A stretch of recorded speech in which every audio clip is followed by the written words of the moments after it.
आज हम ऐसे इन्वेस्टमेंट के बारे में बात कर रहे हैं, ऐसे एक निवेश के बारे में बात कर रहे हैं जो आपको सालों साल आपके रिटायरमेंट तक फ़ायदा देगा।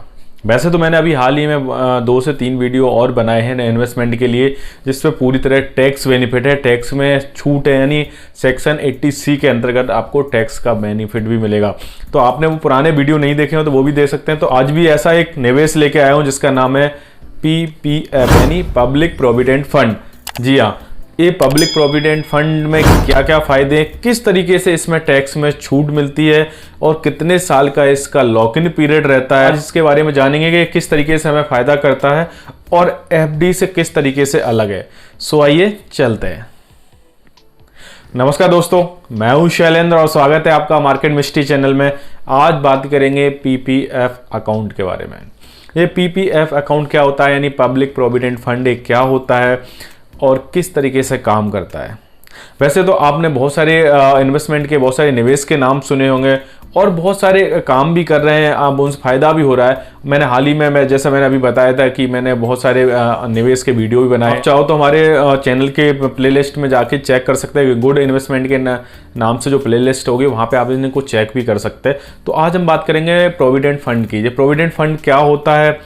तो बेसिकली प्रोविडेंट फंड एक ऐसा फंड है जो गवर्नमेंट ने चालू किया जिससे लोगों को रिटायरमेंट के बाद फ़ायदा मिल सके। प्रोविडेंट फंड बेसिकली उन लोगों के लिए लाया गया था जिनको पेंशन नहीं मिलती थी पहले, लेकिन आज के समय में हर कोई इस प्रोविडेंट फंड में निवेश कर सकता है। प्रोविडेंट फंड में क्या होता है कि आपका 15 साल का लॉक इन पीरियड रहता है और इसमें हर साल आप पैसा जमा कर सकते हैं, जिससे आप रिटायरमेंट के बाद एक अच्छा खासा अमाउंट ले सकते हैं। तो प्रोविडेंट फंड से हम अपना रिटायरमेंट सिक्योर कर सकते हैं, अपने बच्चों का भविष्य सिक्योर कर सकते हैं। तो आइए जानते हैं कुछ पॉइंटों से, जिससे आसानी होगी आपको समझने में। सबसे पहले पॉइंट की बात करेंगे इसमें एलिजिबिलिटी। तो एलिजिबिलिटी क्या है? इसमें एलिजिबिलिटी जो है, इसमें भारत का जो निवासी है, जो इंडियन रेसिडेंस है, वही व्यक्ति इसमें अपना अकाउंट खुलवा सकता है और इस प्रोविडेंट फंड का फ़ायदा ले सकता है। अगर कोई NRI है तो इसमें अकाउंट नहीं खुलवा सकता है। अगर कोई पहले भारत का रहता था भारत में और उस समय उसने अगर प्रोविडेंट फंड का अकाउंट खुलवा रखा था और बाद में वो NRI बन गया तो मैच्योरिटी तक उस अकाउंट को रख सकता है, लेकिन मैच्योरिटी होते ही उस अकाउंट को उसको बंद करना पड़ेगा। नेक्स्ट पॉइंट की बात करें इसमें रिटर्न। तो रिटर्न क्या होते हैं? इसमें सबसे अच्छी बात है गारंटेड रिटर्न मिलते हैं। सरकार खुद से प्रॉमिस करती है कि हम इसमें गारंटीड रिटर्न देंगे आपको, मतलब सरकार के द्वारा पूरी तरीके से इसकी गारंटी ली जाती है आपको एक फिक्स रिटर्न देने के लिए। तो किसी भी तरीके का कोई जोखिम नहीं है आपको इसमें, और इसमें रिटर्न जो है हमेशा FD से 1 से 1.5% ज़्यादा ही मिलेगा हमेशा। नेक्स्ट पॉइंट की बात करें तो लॉक इन पीरियड। तो इसमें लॉक इन पीरियड जैसे मैंने अभी बताया था 15 साल का लॉक इन पीरियड है, मतलब आप 15 साल तक इसको तोड़वा नहीं सकते, इसको बंद नहीं कर सकते। जैसे कि FD वगैरह में होता है, कई बार हम इन्वेस्टमेंट कर देते हैं जरूरत के हिसाब से, उसमें से पैसा निकाल लेते हैं, तोड़ देते हैं FD, लेकिन इसमें ऐसा नहीं है। ये आपको 15 साल तक आपको रखना पड़ता है। तो ये सबसे अच्छी बात है कि आपका रिटायरमेंट आपका बहुत ही सुरक्षित और सिक्योर होता है। नेक्स्ट पॉइंट की बात करें इसमें पार्शियल विड्रॉल। पार्शियल विड्रॉल क्या होता है? जैसे आपका 15 साल का मैच्योरिटी पीरियड है, यानी लॉक इन पीरियड है इसका प्रोविडेंट फंड का, तो आप 5 साल के बाद इस प्रोविडेंट फंड में से आप कुछ पैसा निकाल सकते हो। जैसे आपके एक बच्चे की शादी है, आपको बच्चे का हायर एजुकेशन के लिए पढ़ाना है, तो अगर ऐसी कुछ ज़रूरत पड़ती है तो आप इसमें 5 साल के बाद कुछ पैसा निकाल सकते हो। नेक्स्ट पॉइंट की बात करें इसमें तो डिपॉजिट फ्रिक्वेंसी। अब ये डिपॉजिट फ्रिक्वेंसी क्या है? इसका मतलब ये है कि आप 1 साल के अंदर इसमें 12 बार ही जमा कर सकते हैं पैसा। यानी इस प्रोविडेंट फंड में आप चाहो तो महीने महीने से पैसा भर सकते हो और चाहो तो आप साल में एक साथ भी डाल सकते हो, लेकिन मैक्सिमम 12 बार से ज़्यादा डिपॉजिट नहीं कर सकते हैं इसमें 1 साल के अंदर। नेक्स्ट पॉइंट की बात करें इसमें कंट्रीब्यूशन अमाउंट। तो कंट्रीब्यूशन अमाउंट क्या होता है? इसमें मतलब आप कितना कंट्रीब्यूट कर सकते हैं मिनिमम इस अकाउंट को एक्टिवेट रखने के लिए और इसको चलाने के लिए। तो इसमें मिनिमम जो सरकार ने रखा है वो 500 रुपये 1 साल के अंदर भी अगर इस अकाउंट में आप डालते हैं तो आपका अकाउंट एक्टिवेट रहेगा। मैक्सिमम इसमें 1.5 लाख रुपए रखा गया, मतलब आप चाहो तो इस अकाउंट में 1 साल के अंदर 1.5 लाख रुपए डाल सकते हो, जिसको 15 साल तक मैच्योरिटी तक अगर आप डालते हैं तो अच्छा खासा अमाउंट मिल जाता है। लेकिन आप अपनी सुविधा के हिसाब से कुछ भी डाल सकते हो। 500 मिनिमम है इसमें, जो 1 साल के अंदर पूरे 12 महीने के अंदर 500 रुपये भी आप डाल सकते हो और पूरे 12 महीने के अंदर मैक्सिमम 1.5 लाख रुपए भी डाल सकते हो। तो आप अपनी सुविधा के हिसाब से डाल सकते हो।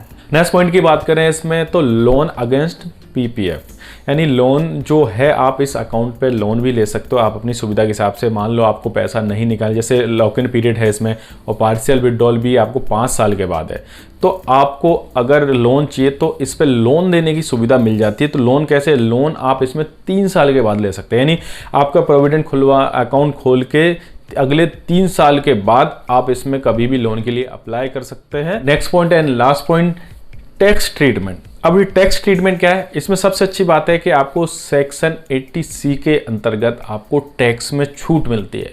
इसमें पूरी तरह आपको छूट मिल जाती है, आपको प्रिंसिपल यानी मूलधन पे भी छूट मिलती है टैक्स में आपको, और साथ ही ब्याज यानी इंटरेस्ट पे भी आपको छूट मिलती है। यानी ये पॉलिसी अकाउंट पूरी तरह 100% टैक्स फ्री है, यानी इस पे ना तो पहले कभी टैक्स लगना है, ना कभी मैच्योरिटी के बाद लगना, ना ही कभी ब्याज पे लगना है। जैसा कि FD वगैरह में होता है, आप देखते हैं कभी ज़्यादा इंटरेस्ट आ गया उस पर तो TDS भी लग जाता है, और ज़्यादा आ गया तो टैक्स भी लग जाता है, लेकिन ये पूरी तरह 100% टैक्स फ्री पॉलिसी है, तो बहुत अच्छी है। अब बात करेंगे कुछ ऐसे पॉइंट की जिसको आपको जानना बहुत जरूरी है। क्यों जरूरी है? अगर आप PPF अकाउंट ले रहे हैं, अगर आप PPF अकाउंट यानी प्रोविडेंट फंड अकाउंट खुलवा रहे हैं, तो आपके लिए जानना बहुत जरूरी हो जाता है, क्योंकि ये पॉइंट कुछ ऐसे हैं जो आपको एक्स्ट्रा बेनिफिट दिला सकते हैं। तो सबसे पहले बात करेंगे इसमें डिपॉजिट की। तो जब पैसा हम जो डिपॉजिट करते हैं वो सही तरीका क्या है पैसा डिपॉजिट करने का? वैसे तो आप महीने में कभी भी कर सकते हैं, क्या बात है, लेकिन बात है इसमें अगर 1 तारीख से लेके 5 तारीख के बीच में आप किसी भी महीने में पैसा जमा करेंगे तो उस पे आपको थोड़ा एक्स्ट्रा ब्याज मिल जाएगा। कैसे? जैसे आपने 1 से 5 के बीच में पैसा किया जमा, तो आपको उसी महीने ब्याज काउंट हो जाएगा। कभी कभी आप 6 तारीख से बात करते हैं पैसा, तो उस पैसे को 20 दिन तक यानी 25 दिन तक आपको पड़ा रहेगा, उस पर कोई भी ब्याज नहीं मिलेगा। आपको देखने में सुनने में छोटी बात लग सकती है, लेकिन अगर आप लॉन्ग टर्म में सोचें, 15 साल के लिए सोचें, तो वो 5 दिन को जो एक्स्ट्रा ब्याज मिल रहा है वो आपको कई लाखों में चला जाएगा। तो बहुत ध्यान देने वाली बात है। नेक्स्ट पॉइंट की इसमें अगर बात करें तो सबसे अच्छी बात है इसमें जो प्रोविडेंट फंड है पूरी तरीके से सिक्योर है। इसके लिए मान लो कभी कोई प्रॉब्लम आ जाती है, लीगल प्रॉब्लम आ जाती है, तो क्या होता है कि बैंक या कोर्ट के थ्रू पैसा देने के लिए बोलता है कि अगर बैंक का कोई कर्जा आपने नहीं भरा या कुछ भी समस्या आगे मान लेते हैं, तो कोर्ट क्या बोलता है कि ठीक है, इनके म्यूचुअल फंड वगैरह हो, इनके एसेट हो, उसको बेच के इनका पैसा वापस करवा देते हैं। लेकिन PPF अकाउंट एक ऐसा अकाउंट है जिसमें कोर्ट कोई भी कुछ नहीं बोल सकता है। ये पैसा आप किसी भी तरीके से किसी को नहीं दिया जा सकता है। ये पैसा सिर्फ आपको और आपके परिवार की सुरक्षा के लिए है। तो सबसे अच्छी बात है, किसी भी तरह की कोई समस्या आ जाए, ये पैसा आपका हमेशा आपका साथ रहने वाला है। नेक्स्ट पॉइंट की इसमें बात करें तो मैच्योरिटी के बाद आप अपने अकाउंट को 5 साल तक और एक्सटेंड करवा सकते हो। तो ये सबसे अच्छी बात है। मान लो आप अगर अभी 30 साल की एज में है और आपने अभी से PPF अकाउंट पॉलिसी ले रखी है, आपने अकाउंट खुलवा रखा है, तो आपको 45 में ये मैच्योर हो जाता है। तो 45 में आप चाहते हैं कि आप इसको ना पैसा लें, क्योंकि अभी तो आप यंग हैं, काम भी कर रहे हैं, तो आप इसको और एक्सटेंड करा सकते हैं 5 साल। फिर 5 साल पूरे होने के बाद और 5 साल एक्सटेंड कर, ऐसे आप ताउम्र इसको एक्सटेंड करवा सकते हैं अपनी सुविधा के हिसाब से। क्या करना होगा आपको, मैच्योरिटी होने के 1 साल के अंदर आपको बैंक को सूचित करना पड़ेगा कि मुझे अपना अकाउंट 5 साल और एक्सटेंड कराना है। सबसे अच्छी बात है कि आपका अकाउंट एक्सटेंड होता रहेगा और उस राशि पे जो जमा राशि है उस पर आपको ब्याज हमेशा मिलता रहेगा। अब लास्ट पॉइंट की अगर बात करें इसमें, तो ये पॉलिसी एग्जेम्प्ट यानी छूट कैटेगरी के अंदर आती है। तो इसका मतलब ये होता है कि आपको किसी भी तरीके का कोई भी टैक्स नहीं देना इस पॉलिसी के अंतर्गत।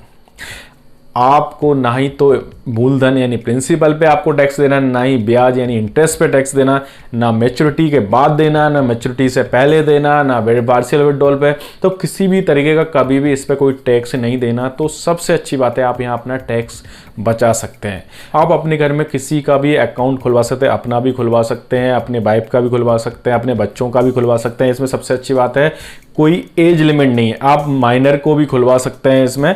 सो उम्मीद करता हूँ कि आपको जो प्रोविडेंट फंड के बारे में जानकारी पूरी मिली होगी, समझ में आई होगी। अगर समझ में आई हो तो आप इस पॉलिसी को, इस अकाउंट को खुलवा सकते हैं अपने भविष्य के लिए, और ब्याज भी इस पर अच्छी दर से मिलता है। यानी अब जो मैंने अभी बताया था, इसमें FD से आपको 1 से 1.5% ज़्यादा ही मिलेगा ब्याज हमेशा।